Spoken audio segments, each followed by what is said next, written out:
The next topic we are going to discuss in the living world chapter is biodiversity.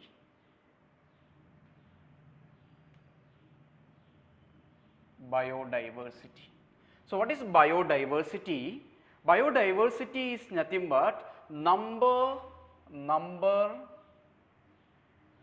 and type of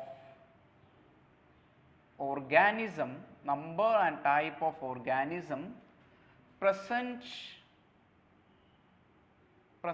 on earth.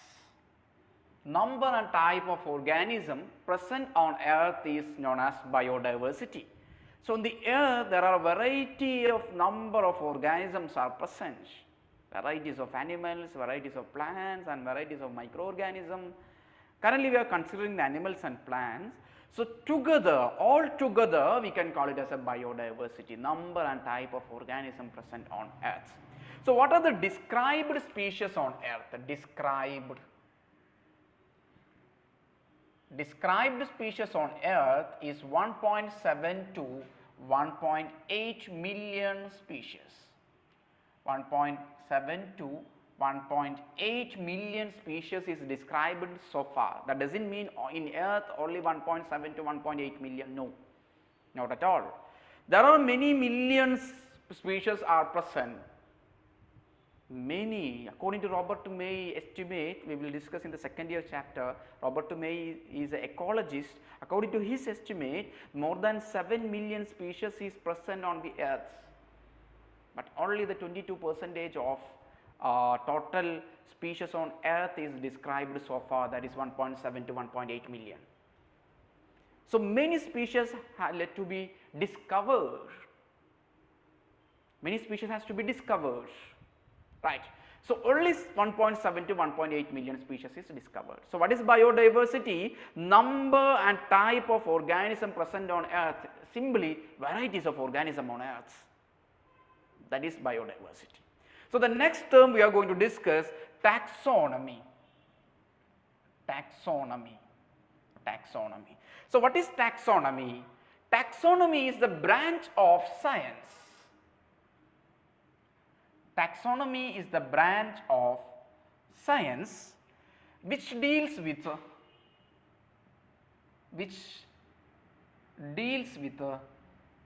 taxonomy is the branch of science which deals with identification,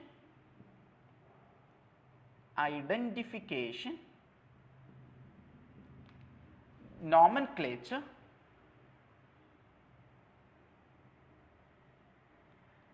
classification and documentation of organism, right. That is taxonomy. So, what is taxonomy? Is a branch of science which deals with the identification, nomenclature, classification, documentation of organisms. We will discuss each and every term: identification, nomenclature, classification, documentation, everything we will discuss. First, you understand what is taxonomy. Taxonomy is a branch of science, that we all know. What is the need of taxonomy? Which deals with the identification of organism, nomenclature of organism, classification of organism and documentation of an organism. So, all these things are required for the study and reference purpose, right. So, the first thing, the term related to taxonomy, we are going to discuss the characterization.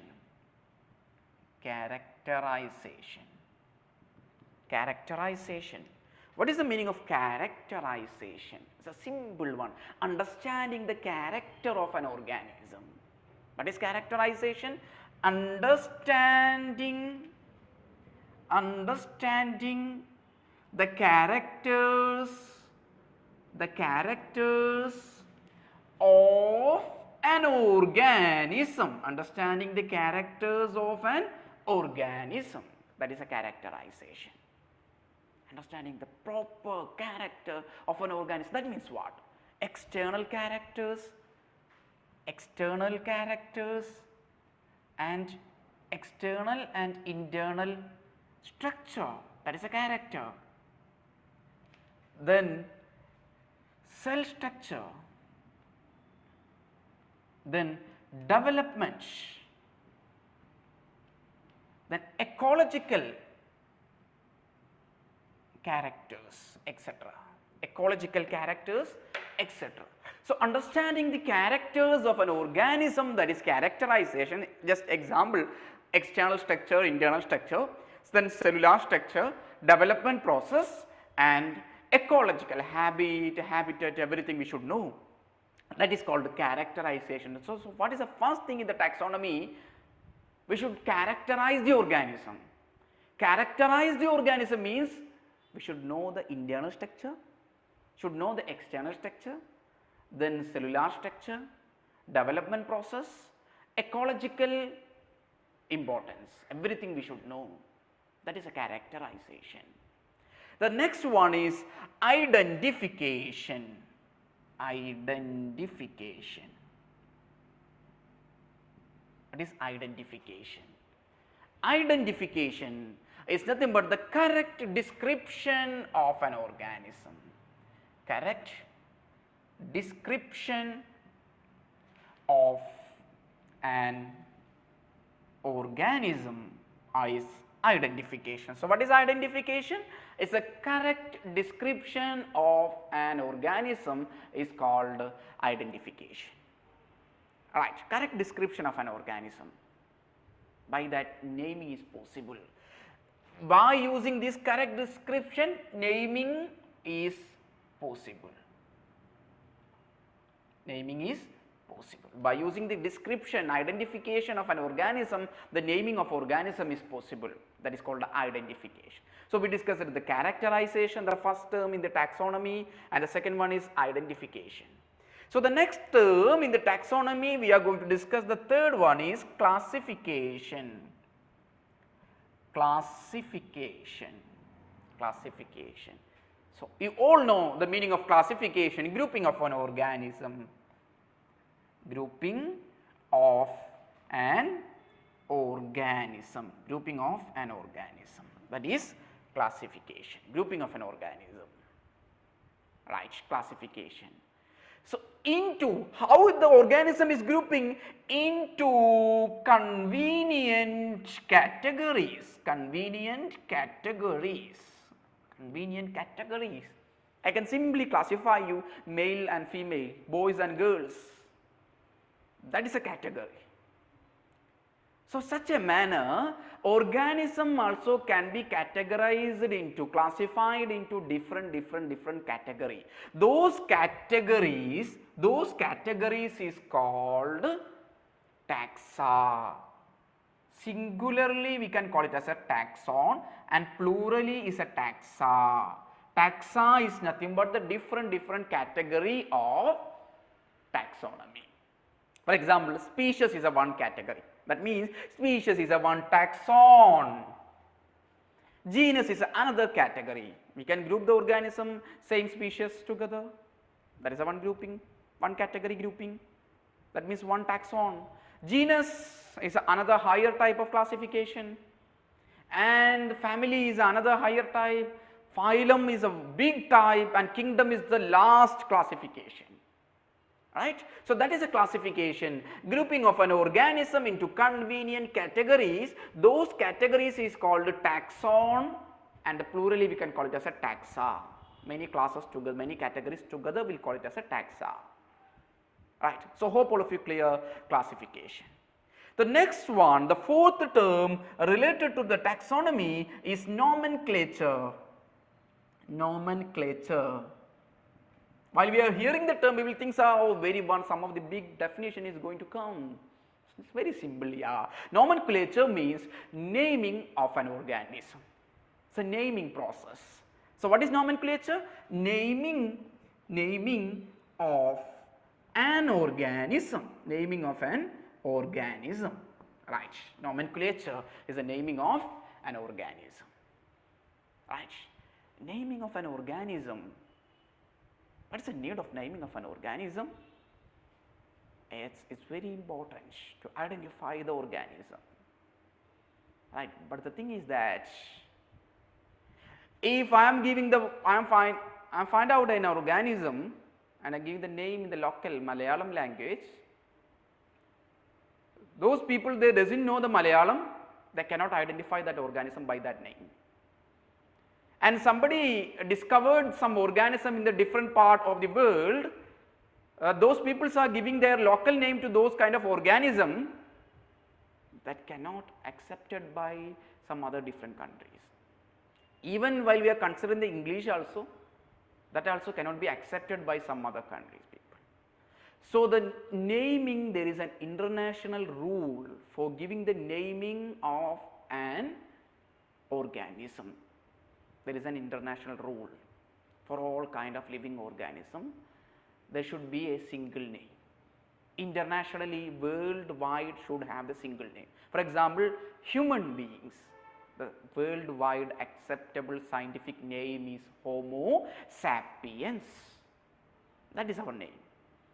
Likewise, there are international authority to give the name for an organism, scientific name, for especially for the study and reference purpose.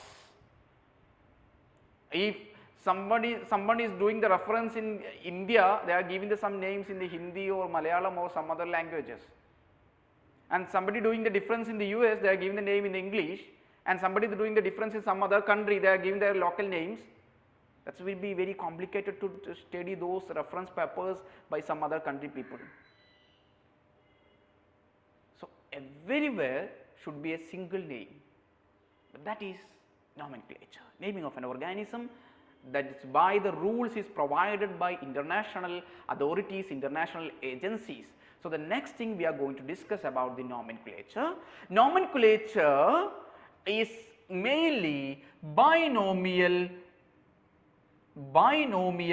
nomenclature. Binomial nomenclature. What is the meaning of binomial nomenclature? Binomial nomenclature means the name should have the two components. The name should have the two components. That is a binomial nomenclature. Right. So currently the most accepted type of nomenclature is binomial nomenclature. Bi means two. So the name should have the two components. We will detailedly discuss how we will give the binomial nomenclature, what are the rules.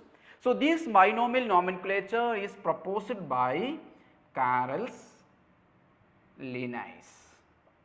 Carl Linnaeus is the ecologist. We introduced the binomial nomenclature. So the next thing we are going to discuss the binomial nomenclature. So the next thing we are going to discuss the binomial nomenclature. The naming of an organism is given by the different international codes, rules that provide, for example, for the plants, the naming of the plants, the rules given by ICBN. So what is the expansion of ICBN? International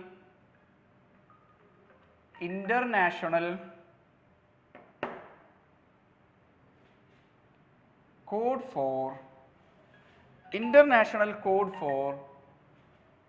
botanical nomenclature. International code for botanical nomenclature. So the plant's name is, the rules for the naming of plants is given by ICBN, International Code for Botanical Nomenclature. Right. So the naming of animals is given by ICZN. So what is ICZN? International Code for Zoological Nomenclature. Zoological nomenclature. These are the two authorities that given the name for the plants is by ICBN and animals is by ICZN.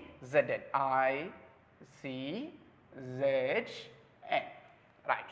So the next thing we are going to discuss about the rules of binomial nomenclature. Rules of binomial nomenclature. Rules of binomial nomenclature. So, what are the rules for binomial nomenclature? The first one, the name, the scientific name of an organism should be in the Latin term. The term should be in Latin. And the name should written in italics, When it handwritten, actually the written means while we are typing in a computer or mobile, that should be in italic format, right. While we are handwritten should be underlined, okay. So, the term should be in Latin, written in italics, while we are handwritten should be underlined. So, the next condition, that name should has the two parts, right. So, the first part is genus name, that is nothing but generic name, and the second part will be species name,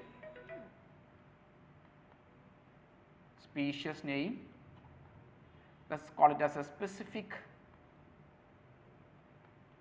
epithet, right.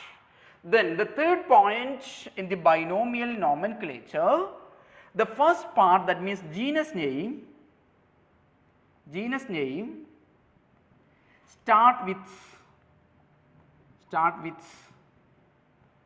capital letter,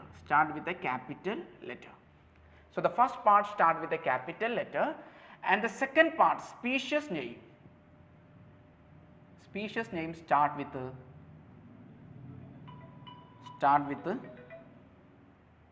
small letter,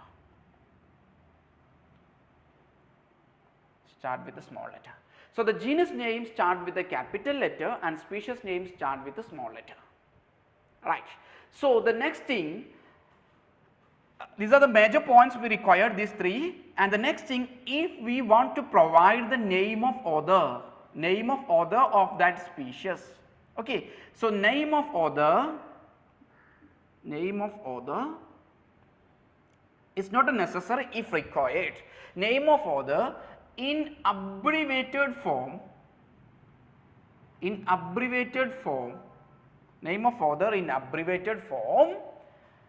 after species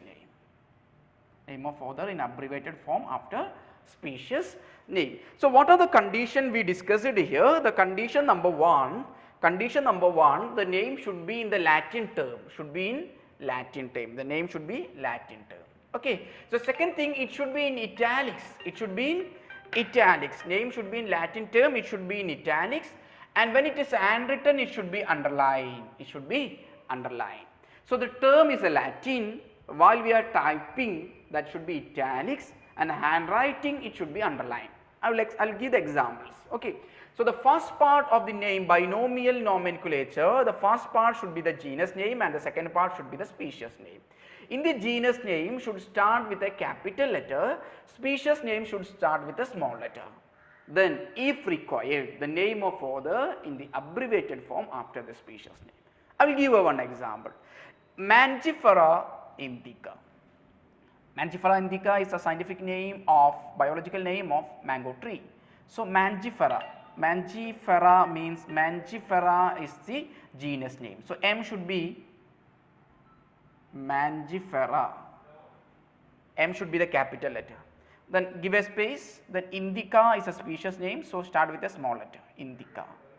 Then separately underline because I am handwriting, okay. Then after that we can provide the name of author if required. Lin is the abbreviated form of Carolus Linnaeus.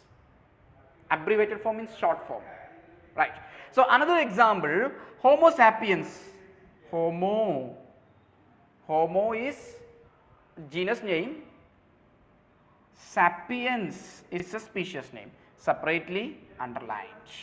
So hope all of you clear what are the rules of binomial nomenclature, how we can handwrite the binomial name or biological name of an organism, and how we can type the biological name of organism. While we are typing, it should be in italic format, and while we are handwriting, it should be underlined, separately underlined. Okay.